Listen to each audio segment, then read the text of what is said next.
વડોદરા મહાનગરપાલિકાના સ્વચ્છતાના મોટા દાવાઓ વચ્ચે શહેરના પોષ ગણાતા એવા અકોટા વિસ્તારમાં ગંદકીનું સામ્રાજ્ય જોવા મળી રહ્યું છે। વડોદરા મહાનગરપાલિકાના સ્વચ્છતાના મોટા દાવાઓ વચ્ચે શહેરના પોષ ગણાતા અકોટા વિસ્તારમાં વરવી વાસ્તવિકતા સામે આવી છે।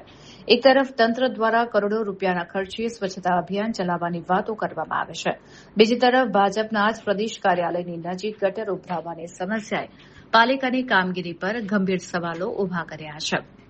અકોટા રોડ પર ન્યારા પેટ્રોલ પંપ પાસે વોર્ડ નંબર 12 માં આવેલા ભાજપ કાર્યાલયથી માંડ 100 મીટરના અંતરે ગટરના પાણી ઉભરાઈ રહ્યા છે। છેલ્લા 30 વર્ષથી સત્તામાં રહેલી સરકાર અને તંત્ર માટે આ દ્રશ્યો શરમજનક છે। સ્થાનિક રહીશોનો આક્ષેપ છે કે ગટરનું ગંદુ પાણી સોસાયટીના મુખ્ય ગેટ સુધી પહોંચી ગયું છે, જેનાથી રોગચાળો ફેલાવાનો ભય સેવાઈ રહ્યો છે। લોકો કટાક્ષમાં કહી રહ્યા છે કે સરકાર પીવાનું શુદ્ધ પાણી તો ઘરે ઘરે ન પહોંચાડી શકી, પણ ગટરના ગંદા પાણી ચોક્કસ પહોંચાડી દીધા છે। કરોડોની ફાળવણી છતાં જો શાસક પક્ષના કાર્યાલય પાસે જ આ સ્થિતિ હોય તો અન્ય વિસ્તારોની હાલત શું હશે? આ પરિસ્થિતિને જોતા સ્થાનિકોમાં ભારે રોષ જોવા મળી રહ્યો છે। પ્રજા હવે પૂછી રહી છે કે શું આ જ 30 વર્ષનો વિકાસ છે? સ્વચ્છતાના નામે માત્ર કાગળ પર થતો દેખાવ બંધ કરી તંત્ર દ્વારા આ ગંભીર સમસ્યાનું કાયમી નિરાકરણ લાવવામાં આવે તેવી માંગ ઉઠી છે। વોર્ડ 12 સમસ્યાની ભરમાર। આ એક એવો વિકાસશીલ વિસ્તાર છે જ્યાં છેલ્લા બે વર્ષથી તે વન સાઇડ જ રોડ છે, એ તો પૂરું નતું થયું અને હવે પાછી ગટરની સમસ્યા। આ વિકાસ છે 30 વર્ષનો, જે ભાજપના શાસનને 30 વર્ષનો વિકાસ થયો। વિચાર કરો, આવો વિકાસ કરશે તો વડોદરા ક્યાં જઈને અટકશે? એટલે કહેવા માંગુ છું, આવનારા ઇલેક્શનની અંદર નગરપાલિકા ન એટલે નળ, ગ એટલે ગટર, ર એટલે રોડ, એટલે નગરપાલિકાનો મતલબ જ આ છે, રોડ, રસ્તા, ગટર। એટલે આ વિષયને લઈને થતું ઇલેક્શન એટલે નગરપાલિકાનું ઇલેક્શન।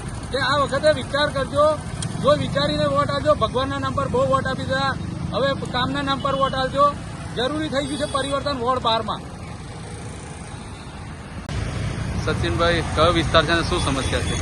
વિસ્તાર છે અકોટાથી લઈને મુજમોડા વાળો જે રોડ જઈ રહ્યો છે તેની અંદર નાયરા પેટ્રોલ પંપની સામુ 3 રસ્તા પડે છે ને, ત્યાં આગળ હાલ ગટર ઉભરાઈ રહી છે દિવસે, અને એટલું બધું પાણી રોડ પર છે કે લોકોના ગાડીથી છાંટા ઉડે છે આવતા જતા। બીજી વસ્તુ કે દુર્ગંધ પણ એટલી મારી રહી છે। ગટરનું પાણી વડોદરાની અંદર જે 30 વર્ષથી શાસનમાં છે ત્યાં આગળ આવી હાલત હોય।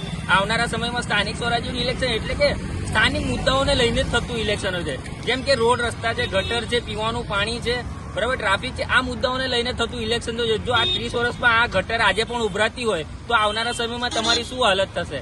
એટલી જ અપીલ કરવા માંગુ છું કે આ બધા મુદ્દાઓને લઈને વોટ આપજો। આવનારા સમયના 26 તારીખે જયારે મતદાન કરવા જાવ ત્યારે આ જ બધા મુદ્દાને લઈને વોટ આપજો।